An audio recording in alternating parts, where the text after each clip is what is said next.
cohérence, évidemment, dans l'organisation de cette élection référendaire.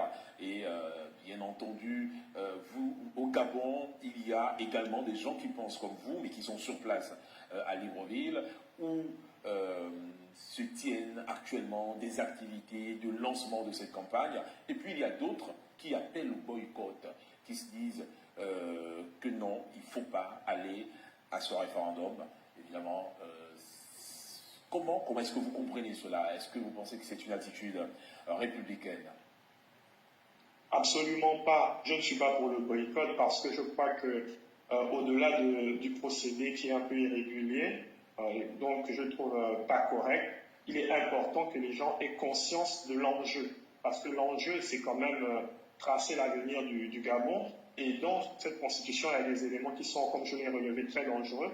Et je crois que les Gabonais doivent déjà, ceux qui le peuvent, manifester leur mécontentement. Évidemment, nous sommes dans une phase qui prendra fin le 16 novembre. Nous avons la possibilité d'utiliser tous les moyens, tous les recours légaux que nous reconnaît la Constitution, pour essayer de changer la donne, parce que il existe des moyens à ce sujet. Du coup, je déconseillerais aux compatriotes de boycotter le processus, mais je demanderais plutôt d'avoir conscience que ce texte n'est pas l'expression de la volonté du peuple gabonais. Il y a beaucoup d'éléments, je ne vous ai cité au moins 3 éléments, mais je pouvais rajouter très rapidement l'absence de séparation de pouvoirs, parce que je vois des gens qui disent que le projet constitutionnel acte la séparation des pouvoirs, mais c'est pas vrai. Il y a une véritable hégémonie de l'exécutif sur le judiciaire. Je vais vous prendre l'exemple de la nomination des juges, par exemple. Si le président se retrouve au sein du Conseil supérieur de la magistrature et que le Conseil supérieur de la magistrature peut nommer des juges à la Cour constitutionnelle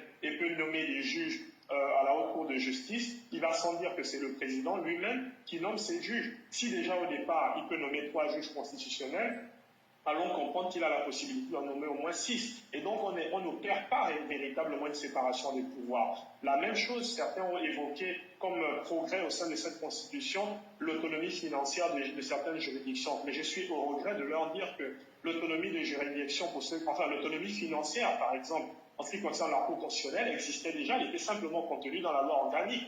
Donc le fait de constitutionnaliser cela ne veut pas dire grand-chose, encore que le fait de constitutionnaliser ne change pas ce qui était déjà établi au départ. Donc ce n'est pas un élément suffisant pour dire que nous avons fait un progrès en avant. Je conclue en disant que je note qu'il y a beaucoup de manipulations pour pousser les Gabonais à voter oui, alors qu'en réalité les Gabonais aspirent à 5 ans de mandat électoral pour le président de la République. Et je veux lever l'équivoque parce qu'on nous fait croire qu'en réalité, il y a maintenant une limitation des mandats et qu'il y a des intangibilités. Ce n'est pas vrai, parce que c'est vrai, on dit que c'est 7 ans renouvelables une seule fois, mais ce qu'on ne dit pas, c'est que celui qui a fait 2 mandats, donc 14 ans, peut, après le 3e mandat d'un autre président, revenir se présenter après. Donc la tentation du mandat à vie est toujours là. On a opté comme subterfuge pour l'approche à la Poutine, par exemple en Russie, et on veut faire croire aux Gabonais qu'en réalité, il y a une limitation de mandat, ce qui n'est pas le cas. Donc au final, cette constitution n'est en rien progressiste. Je pense que c'est une constitution qui fait dans le progressisme régressif.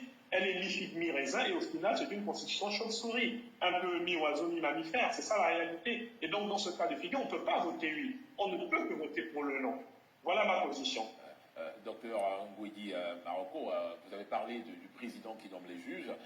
Je prends un exemple d'une grande démocratie quand même de ce monde, les États-Unis. Le président nomme les juges fédéraux, les procureurs même, alors que nous sommes dans un pays qui est quand même le parangon de la démocratie à travers le monde. Ça veut dire que si le Gabon le fait, où se trouve le problème? Non, le problème, il est tout trouvé. Le problème, il est tout trouvé déjà parce que le fait qu'aux États-Unis, le processus obéit, le procédé n'est pas le même, déjà parce que les juges sont nommés à vie. Donc, une fois que le juge est nommé, le cordon ombilical est coupé avec le président de la République. Ça veut dire que le juge fasse la volonté ou pas de celle du président de la République, il ne peut être redevable au président de la République. L'autre élément qu'il faut comprendre aux États-Unis, c'est que les juges sont souvent nommés selon leur idéologie. C'est-à-dire que si ce sont des juges qui sont favorables, par exemple, à l'avortement, est-ce qu'ils ont des positions conservatrices ou progressistes? C'est généralement, il y a un travail idéologique qui est fait là-dessus. Et il ne faut pas oublier que quand même, la Cour suprême des États-Unis a une histoire qui précède cette institution. La Cour suprême des États-Unis, c'est un peu l'élément qui a crédibilisé le caractère fédéral de l'État à cause des décisions qui ont été rendues. Ce qui n'est pas le cas avec la Cour constitutionnelle au Gabon, qui a été soupçonnée, d'abord surnommée la Tour de Pise, parce qu'elle a été soupçonnée de pencher toujours du même côté. Donc ce que nous devons faire de ce côté-là, c'est de reconstruire, de réconcilier la Cour constitutionnelle avec le peuple gabonais. Ce n'est pas de trouver des entourloupes qui permettent encore une fois de plus de mettre la juridiction constitutionnelle sous la botte de l'exécutif. Voilà la réalité, et c'est aussi là la manipulation que je dénonce. Pourquoi? Parce que beaucoup utilisent des comparaisons qui ne sont pas raison pour dire aux États-Unis ils le font, et bien au Gabon on peut aussi le faire. Ce n'est pas la même configuration. C'est la même chose qu'on nous a dit avec la question du régime présidentiel qu'on voulait, parce que les États-Unis pratiquent la même chose. Mais je suis au regret de vous le dire, aux États-Unis par exemple, lorsque le président termine son mandat, il n'est pas nommé juge de droit, membre de droit de la Cour constitutionnelle, de la Cour suprême. Pourtant, la Constitution actuelle nous propose cette disposition qui en réalité est un résidu de la Constitution française, et c'est un esprit, c'est un idéal qui est dans l'esprit constitutionnel français pour des raisons qui n'ont rien à voir avec l'histoire politique au Gabon. Donc vous comprenez que ce sont des confusions qui sont entretenues comme ça pour manipuler l'opinion de mon point de vue, et donc ça ne justifie pas le fait qu'on puisse parler d'indépendance du juge dans les conditions actuelles. Et c'est pour cette raison que je dis qu'il faut voter. Alors vous avez parlé également du pouvoir à 7 ans, vous avez comparé avec le Cameroun, mais il y a quand même la différence quand même, c'est qu'au Gabon, il y a une limitation, on a 7 ans, renouvelable qu'une fois. Est-ce que ça, c'est pas une avancée? Or, il y a quelques années, sous Ali Bongo, on avait réduit évidemment à 5 années, 5 ans de mandat, mais qui n'était pas limité. On pouvait être candidat le nombre de fois que l'on voulait, même si c'était à 5 ans. Est-ce que là, vous n'y voyez pas quand même une légère évolution? Est-ce qu'il n'y a pas une démocratisation du pays en allant quelque part? Évidemment, c'est difficile avec tous ces différents tâtonnements, mais il n'y a pas, selon vous, une réelle volonté d'aller vers un souffle démocratique, vers quelque chose qui puisse aider tout le monde? Est-ce que vous n'y voyez pas cela, docteur? Absolument non, absolument pas. Je suis véritablement catégorique là-dessus. Les mandats de 7 ans, ce sont des mandats très longs. Et les mandats très longs ont tendance à rendre les exécutifs paresseux. Et je vous prends un exemple simple. Imaginez-vous que vous ayez un président qui, pendant 7 ans, décide de ne pas travailler. Les Gabonais devront attendre 7 ans pour décider de le changer. 7 ans, c'est presque une génération.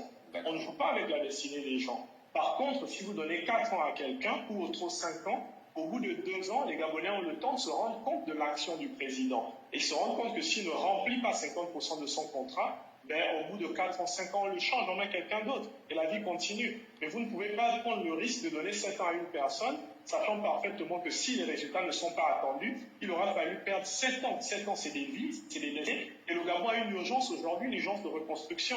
Au sein de la diaspora, il y a des Gabonais qui souffrent à l'intérieur du pays. Il y a des Gabonais qui n'ont pas d'électricité, etc.